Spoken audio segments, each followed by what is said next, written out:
Hopefully, some of you have been tuning in with us already in the Asia and Middle East sections. And now we're in Europe. We have a panel ahead of us, which will be discussing outlook for energy market supply in energy markets. And we'll be focusing a bit on those dynamics going forward. I'm delighted to be joined by Jamie Ingram, Senior Editor at MEES, and Neil Atkinson, former Head of Oil Markets Division at the IEA. And hopefully soon we'll be joined by Dr. Yousef Alshammari, President of the London Colleges of Energy Economics. So we'll have him join us when he's ready. But thanks for joining us, everybody, and thanks to you, Jamie and Neil. We're talking about supply and the outlook for that going forward. Of course, that's in the context of a year that's just passed where we've had plenty of supply. Oversupply was one of the key trends that doesn't look like it's changing anytime soon. Neil, let me go to you first on that outlook for supply-demand dynamics as we go into 2025? Well, we are in a situation where there is going to be plenty of supply growth, as you suggested, from the usual suspects: US, Canada, Brazil, Guyana, which is a relatively new kid on the block, and one or two other places. And the current prognosis is that the increase in supply will at least match and probably exceed the growth in oil demand. And that was pretty well the picture we had in 2024. And at the moment, I don't see any alternative view for that. This demand is obviously far more difficult to forecast than supply because demand is in every single country. But the prospects of weakness in Europe remains a very real one. We're not entirely clear about the likely growth in China in 2025. So demand is uncertain, but the supply growth, I think, is much more certain, which means that there's less scope or little scope for the OPEC plus countries to send more oil into the market as they may wish. Yeah, thanks, Neil. Well, let me go to Jamie on that OPEC option then. Going forward, we know what happened last year. They postponed returning oil to the market, obviously to keep things in balance as much as possible and keep prices reasonable for them. In particular, would you be in agreement with the camp that's saying actually we're looking at a full year ahead where OPEC Plus is not going to be able to, particularly the voluntary cuts led by Saudi Arabia, will not be able to be returned to the market? Hi, Dyala. Great to join you today. I think that certainly when we look at the fundamentals, we're looking at, as Neil says, a market characterized by oversupply. Once again, in 2025, will OPEC Plus be able to return the barrels? I think if you look at the roadmap that they've planned out to start easing the voluntary cuts from April onwards, it would add about 1.2 million barrels a day by the end of the year. I don't think there's scope to return all of those barrels to the market. But remember, one of the things that they opted to do late last year was to reduce the monthly increments that they will be adding from April onwards. So that drops it down to, I think, about 137,000 barrels a day each month on average through the course of the year. That some of those monthly increments probably can be absorbed by the market without pushing prices down too far. So they could begin the process, but definitely carrying on with the roadmap in full at the moment looks very, very difficult. But the wild card, of course, I think for this year is going to be geopolitics. And that's not something that can be factored into the fundamentals at the moment. What's going to be the incoming Trump administration's ability to tighten sanctions on Iran? We're starting to see a little bit of evidence that US sanctions blacklisting tankers is pushing Chinese behavior a little bit with the Shandong port announcement. That could be a real wild card. Iranian exports are about 1.6 million barrels a day of crude.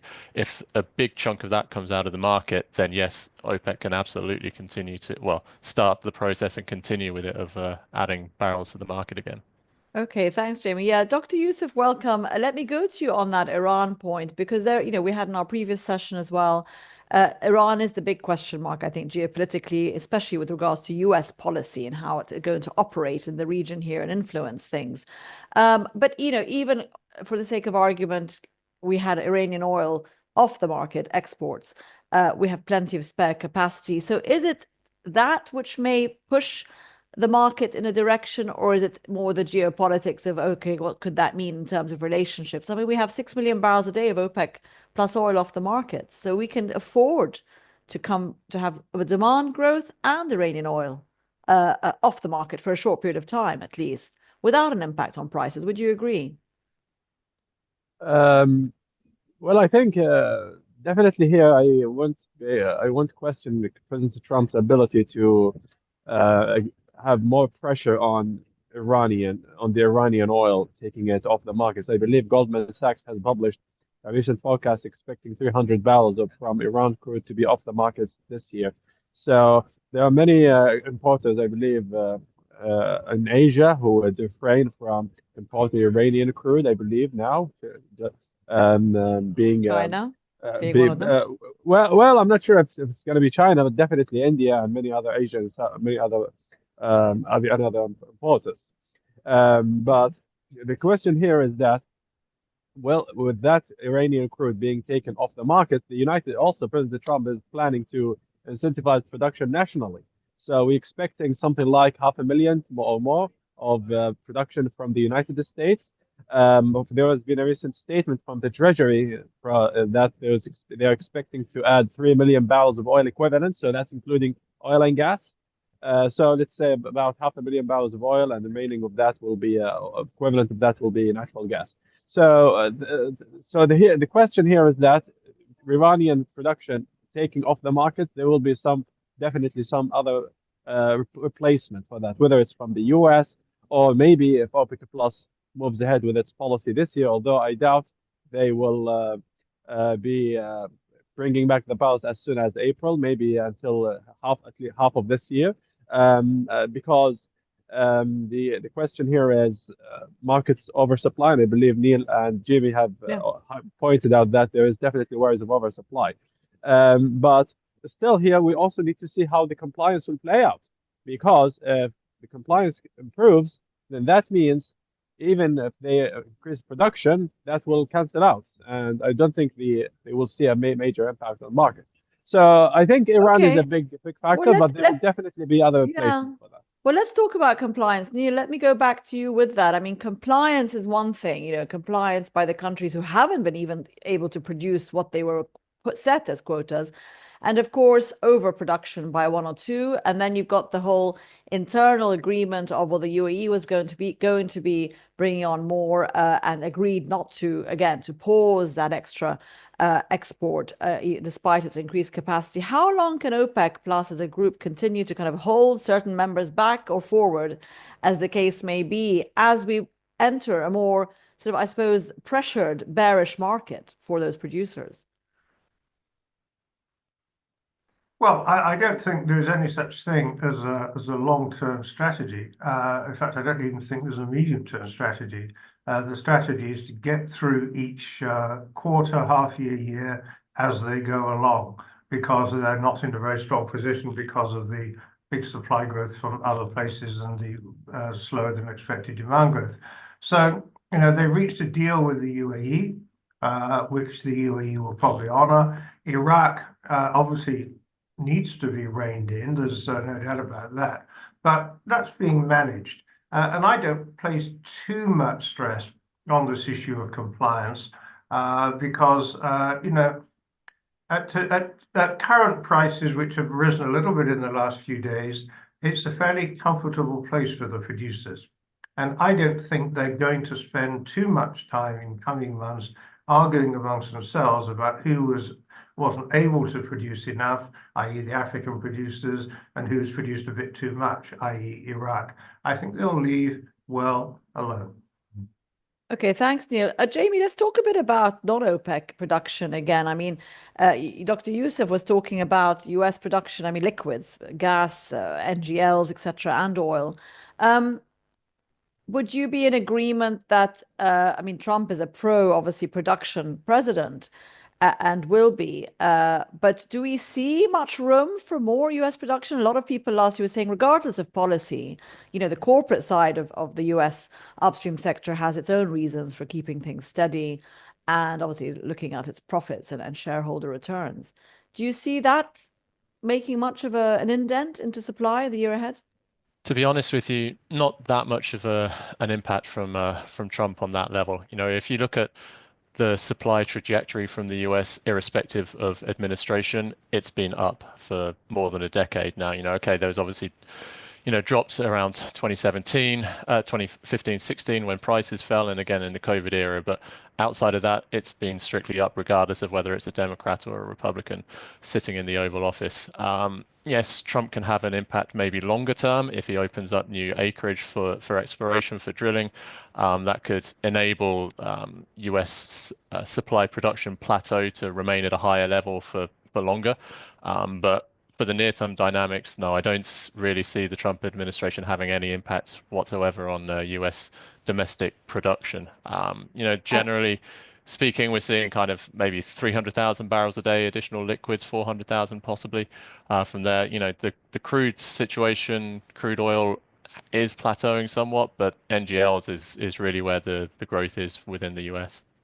Okay, and what about you, Dr. Yousef? Let's go to putting Iran aside from a sanctions policy point of view from the US. What about other non-OPEC countries that the US is impacting? Venezuela, for example, we had a slight reprieve last year with the Chevron licensing, etc. That was minimal, maybe, but I mean, it's a direction, nevertheless, of where the policy could go. I mean, do you see Trump, given all the statements he's making also north and south of the United States, do you see his sanctions policy, his trade policy impacting non-OPEC oil production elsewhere, apart from the US? Oh, you're on mute. Sorry, Yousef. If you could unmute yourself. Thank you. To a certain extent, yes. So look at, for example, in Canada, the US, how the US will deal with Canada definitely will have a major impact on the supplies going from Canada to the United States. Also, again, with Mexico. But when it comes to Venezuela, I don't think that we're going to see much of an increased production. In fact, I believe that perhaps he could take a similar approach to the approach he's taken against Iran.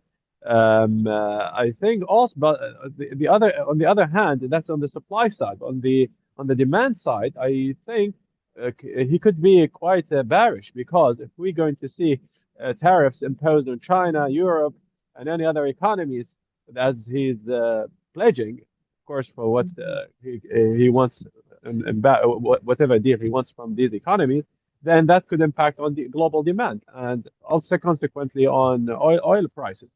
So on one hand, yes, Trump can definitely incentivize national production, even beyond the United States. But on the other hand, he can definitely, his policies can end up to be bearish for the global economy, especially if we take the tariffs into account. Okay, thanks, Yousef. Neil, I mean, we had a lot of commentary earlier today on the China front, the EV story. I know it's not new, and you know those numbers have been rising in China, EV production, both for export and domestic use. But it seems to be making a bit more of a serious headline, doesn't it, in terms of the sort of the outlook in the next year or two for Chinese oil demand? That, you know, it was running in parallel with oil demand not changing at all. Now it could start to actually impact those numbers, apart from anything else that might be impacting Chinese oil import demand.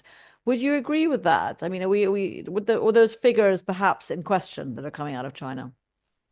Well, yeah, there's clearly a huge increase in sales of EVs in China. There's no doubt about that.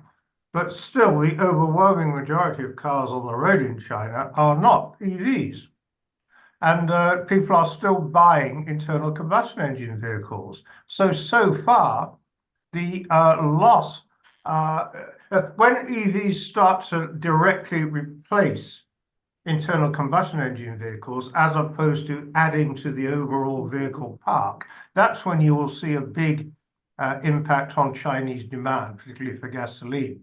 Now, yes, you can argue that so far the EV sales have offset some growth in gasoline demand. That's fairly obvious. But so far, the EVs are supplementing the already big fleet of ICE vehicles. So I'm less, if you like, bullish about the impact of EVs than some analysts are. And I don't think we have yet seen the definitive peak in gasoline demand in China. That may come in a few more years, but currently there is still a huge number of ICE vehicles in China. Elsewhere in the economy, because of the problems in the construction sector and other parts of the Chinese economy, there are clearly negative impacts as far as oil demand is concerned, and we still need to see how that is going to play out in 2025. But China, I still believe, has not yet peaked in terms of total oil demand. That's interesting. I mean, total oil demand, but gasoline and diesel, we had a few people today saying that it has peaked already, people who are sitting in China, not of course overall oil demand. Yeah.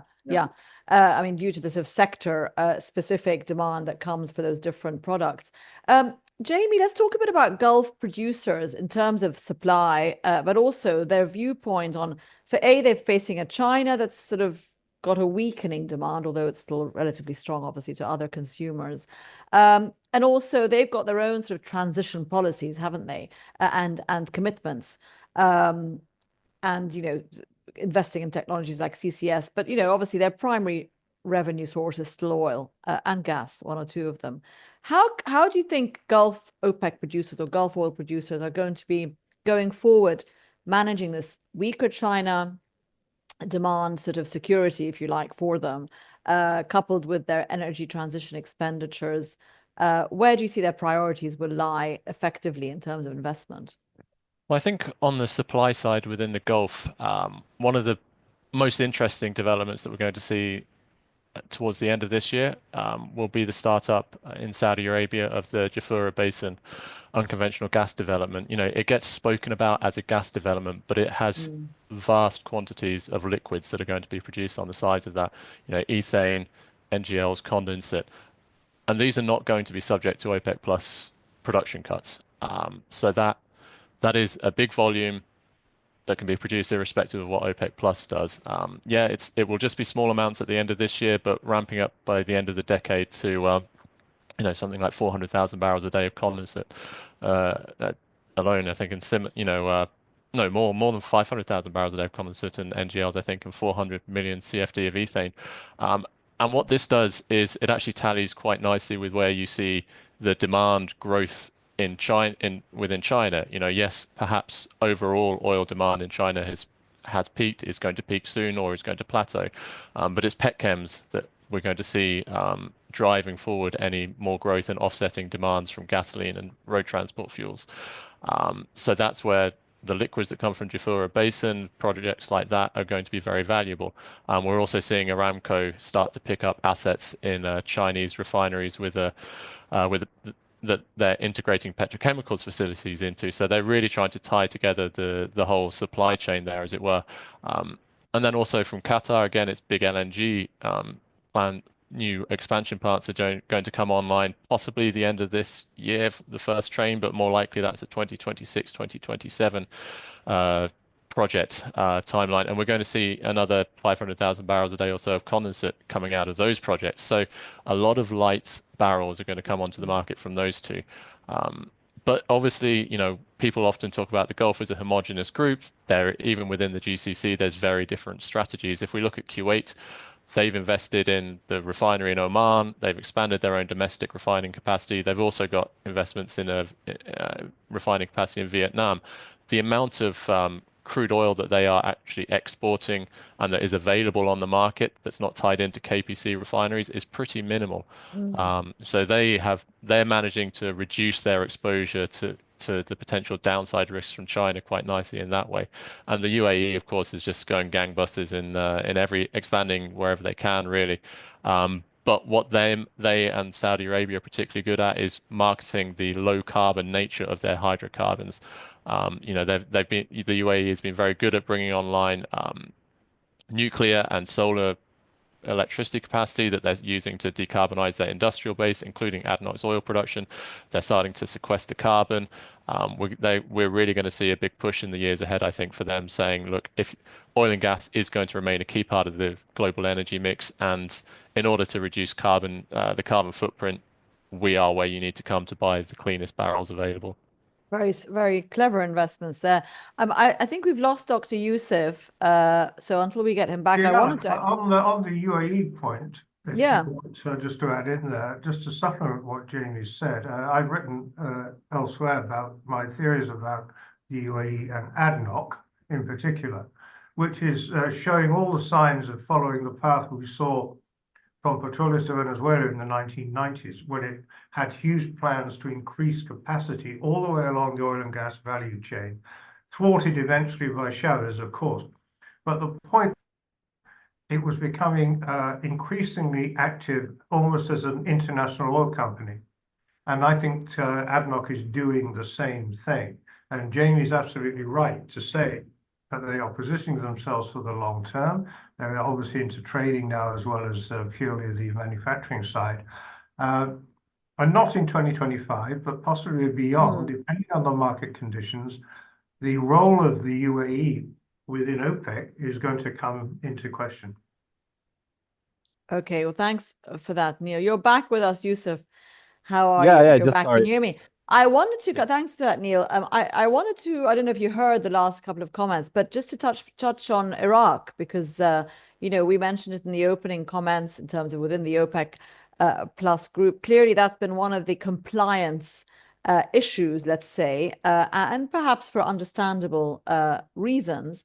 Are we seeing, do you think, going forward, let's look forward again into this year, there were indications Iraq was beginning to sort of get on board a bit better with the rest of the group, but of course, it's had a big recovery to make, hasn't it? So where do you see that fitting within the OPEC plus planning, if you like, going forward? And any updates there on the ground that you would know about? Well, I think compliance has been improving, whether it's from Iraq or any other and other producers, including Kazakhstan, Russia, I believe, and even multiple other producers. So we had something like 3 million barrels that were of oversupply, and that is now coming down to something like 2.5 million. In last December, the period has been extended to a bit more than a year. So I believe that's taking from 12 months to 18 months for compensation going into 2026. And I believe this is a major factor that will enable us to see a better compliance from Iraq and other producers. So I definitely believe, I think, I'm not saying that they'll be 100% over the next few months, but I think they are improving, especially when it comes to the fact that the group is now kind of they have managed to charter kind of a 2-year agreement until the end of 2026. So that shows to me that even despite the concerns among the leadership, especially Saudi Arabia, about the compliance levels, I believe that just having chartered now a 2-year agreement shows that they are united. And this is, to me, a very important factor. So I think that there is a confidence and the level of conformity that Iraq and other producers are going to follow. And I don't think that will may form an issue that can affect the cohesion of the alliance moving forward in 2025 and beyond. I mean, I suppose their common interest is protecting a basic sort of floor, isn't it, in the oil price and market stability, as 100%. They argue. And as Neil said, you can commit something 5 years down the road, but short term you can do whatever you like to impact that. Jamie, I'm going to go to you next, but let's just have a look at that question. What will be the key factors shaping global oil supply, energy supply dynamics? And there you go, all the points we've touched on, OPEC plus. Strategies to stabilize the market, rising production from non-OPEC producers, the EV adoption fact that we were talking about in China, and China's economic recovery in general there. Jamie, I mean, your opinion on that in terms of the dynamics within OPEC plus. Russia, of course, is one of those members, which has been dealing with its Ukraine war for the last 2-3 years. Has been given a pass on all things, really, OPEC plus, because I suppose Saudi and others have realized that it's going to do what it has to do. But I mean, it's production anyway. Is it being limited now, 3 years into a war that it is beginning, you know, to feel, at least on the economic front, how much has its industry been affected, the energy industry internally, if at all, by sort of the war machine, if you like, and other factors that could be impacting that? Yeah, certainly the Russian economy has held up stronger than was generally forecast back in 2022. But there are starting to be signs that this pivot towards a war economy is really taking its toll on domestic industry elsewhere, with pretty much every factory being repurposed to support the war machine, where in any way possible. And that's, there is certainly significant inflation within Russia. There's shortages of certain products for the population. That's something that is going to take its toll. Putin obviously, runs a pretty tight ship there in terms of public discourse, but it's a pressure that will doubtless be on his mind to some extent. Is that going to open the door for some sort of negotiations with the, backed by the new US administration? That's going to be a big question for 2025 in terms of, is there some sort of compromise that's acceptable to all parties within the Ukraine conflict? That's going to be a big question. I wish I had answers to it, but unfortunately not. Yeah. I mean, but what about in terms of, sanctions policy, for example, on Russia? I mean, the industries now has just dismissed basically what impact those have had, the oil price sort of cap, etc. Do we see those softening? We had obviously the shipping sanctions and more stringent sanctions come on board last year, but should the market give up on the fact that those are going to have any impact on Russia in terms of sanctions by the US or Europe? Oil is getting around anyway. It's making its way to where it needs to go. Do you see any change on that front going forward? Russian oil is getting around, but it's very dependent on a small number of buyers for its crude oil. There are questions about just how much more Russian oil India and China can absorb. Turkey is, it's in comparison to India and China, it's a very small market. Elsewhere, where are they going to be able to send that crude oil? So I'd be surprised if policymakers in the West were significantly thinking about starting to ease back on those sanctions under the status quo geopolitical situation. We are starting to see a little bit of tail off in the volumes going into India. Is that a presage for something more throughout 2025? That's definitely a key issue to bear watching. But yes, Russian oil has surprised most people in terms of its ability to find new markets, but I don't think there's much more capacity to absorb additional volumes from Russia. What about gas, Neil? Just to go to you on Russian gas. And obviously we had the restrictions, the cutoff of Russian gas to Europe, but admittedly, not as much as perhaps people were expecting to happen. And it has continued to make its way, albeit in smaller volumes. If we had an end, I put this question to a couple of people already today. If Trump manages to bring the Ukraine-Russia war to an end, will Europe turn back to more Russian gas? Yes. I think you're one of the very few who say that. Well, it's not a question of, I don't see a question of morality.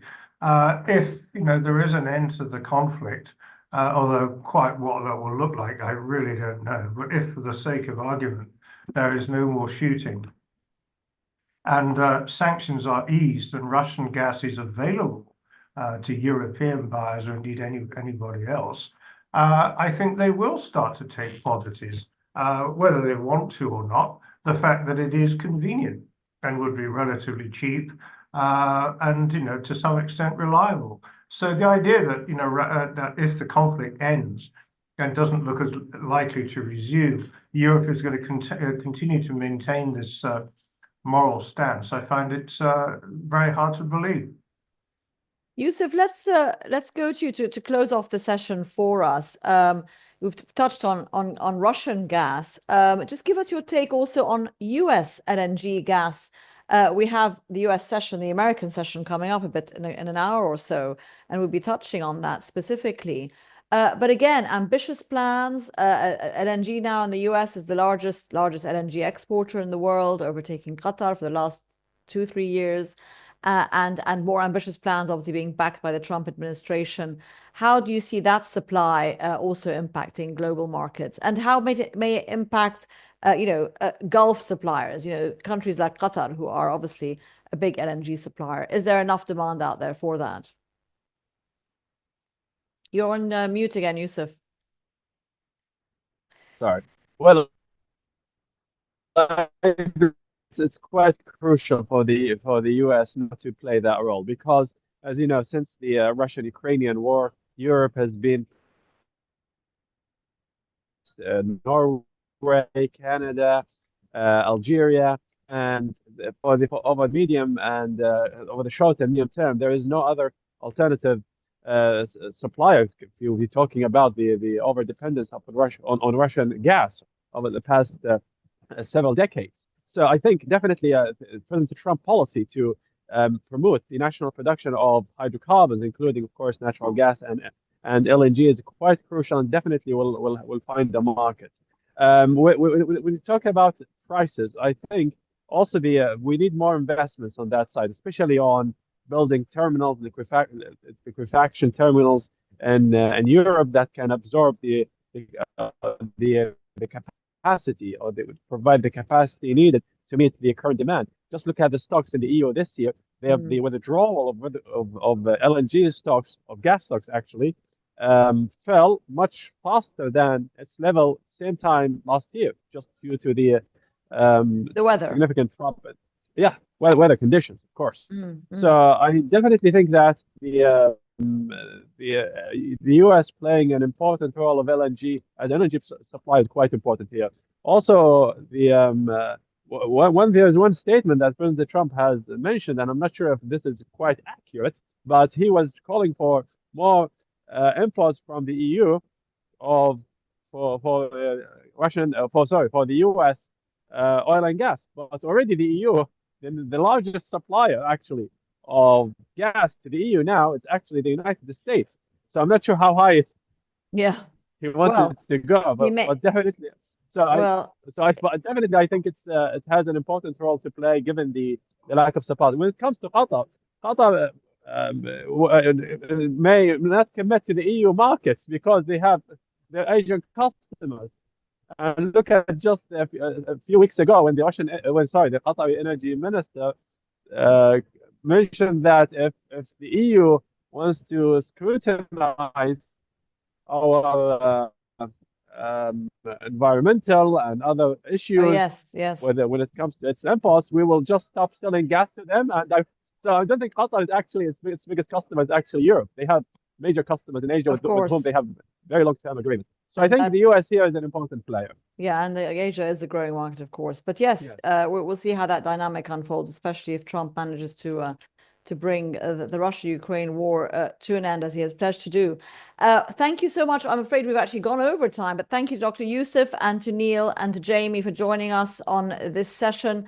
Please do stay tuned in to wrap up the Europe session and join us as we move to America in the next hour or so. Thanks so much, everyone, for joining us and tuning in. Thank you, gentlemen. Pleasure. Thank you. Bye-bye. Thank you. Thanks. Thank you, guys. Bye. Bye.